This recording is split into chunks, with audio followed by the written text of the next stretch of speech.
Maraming gumagamit ngayon ng salitang fugitive laban kay Senator Roland Bato de la Rosa. Pero ayon sa Legal Lens, hindi dapat basta-basta ginagamit ang salitang ito.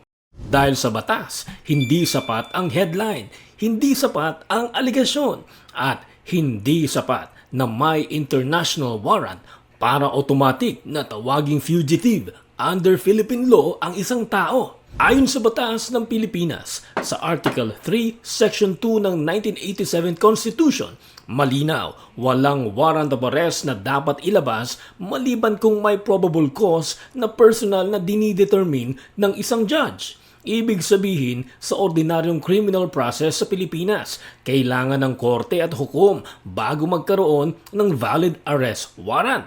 Sa Rule 112, Section 6 ng Rules of Criminal Procedure, kapag may complaint o information na naisampa, ang judge ang personal na mag-e-evaluate ng ebidensya.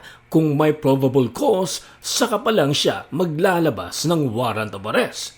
Kaya ang tanong, may kaso ba si Bato sa Korte ng Pilipinas? May information ba na naisampa laban sa kanya sa Philippine Court? May warrant of arrest ba na inilabas ang Philippine judge? Kung wala, malaking legal distinction iyan. Ganito din ang binansag dati kay Pastor Kibuloy nung mga panahon bago siya kusa nag-surrender. Kaya nga si Attorney Torion, ang lawyer ng pastor, palaging kinokorek ang media sa maling paggamit nito. Fact! May ICC arrest warrant laban kay Senator Bato kaugnay ng drug war case at iniulat na ito ay na-unseal noong May 2026. Pero ang ICC warrant ay hindi automatic nakapareho ng warrant na inilabas ng Korte ng Pilipinas. Kaya kung ang framing ay Philippine law, mas maingat sabihin subject siya ng ICC warrant. Wanted siya ng ICC. Pinapahuli siya batay sa international proceeding. Pero ibang usapan ang sabihing fugitive siya under Philippine law. Dahil kung walang domestic criminal case at walang Philippine court-issued warrant, kailangan patunayan muna kung bakit siya dapat ituring na fugitive sa ilalim ng legal system ng Pilipinas. Ano ang sinasabi ng Supreme Court sa fugitive?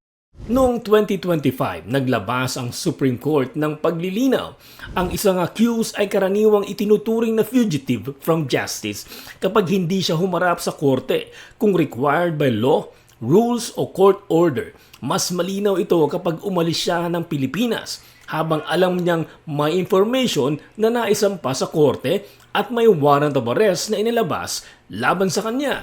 Dito papasok ang depensang framing. Kung walang Philippine court case, walang local information at walang warrant mula sa Philippine judge, saan manggagaling ang domestic fugitive label? Sa kabilang banda, iginiit ng OSG sa Supreme Court na pwedeng ipatupad ng gobyerno ang ICC warrant at tinawag nilang fugitive from justice si De La Rosa dahil umano sa pag-iwas sa arrest. Iniulat din ng Reuters na hinihiling ng government lawyers na ibasura ng Supreme Court ang plea ni De La Rosa para harangin ang ICC arrest. Pero mahalaga ito, argumento pa lang iyan ng OSG, hindi pa final ruling ng Supreme Court. At hanggat walang malinaw na desisyon ang Korte Suprema, dapat maging maingat sa paggamit ng mabigat na salitang fugitive. Hindi ito simpleng tanong na nagtatago ba siya? Ang mas malalim na tanong, may legal basis ba sa Pilipinas para tawagin siyang fugitive? May Philippine court-issued warrant ba? May domestic criminal case ba? O ang ginagamit na batayan ay ICC warrant na kinu-question pa ng Supreme Court? Dahil sa batas, importante ang eksaktong salita. Ang wanted by ICC ay isang bagay. Ang fugitive under Philippine law ay ibang bagay naman. Kung ang batayan ay ICC warrant, pwedeng sabihing subject sa Senator Bato ng ICC warrant. Kung ang batayan ay posisyon ng OSG, pwedeng sabihing tinatawag siya ng OSG na fugitive.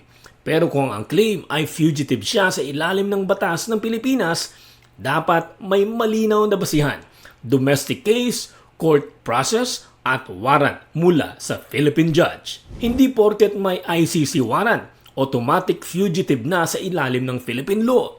Sa Pilipinas, ang warrant ay dumadaan sa korte. Ang probable cause ay dinidetermine ng judge.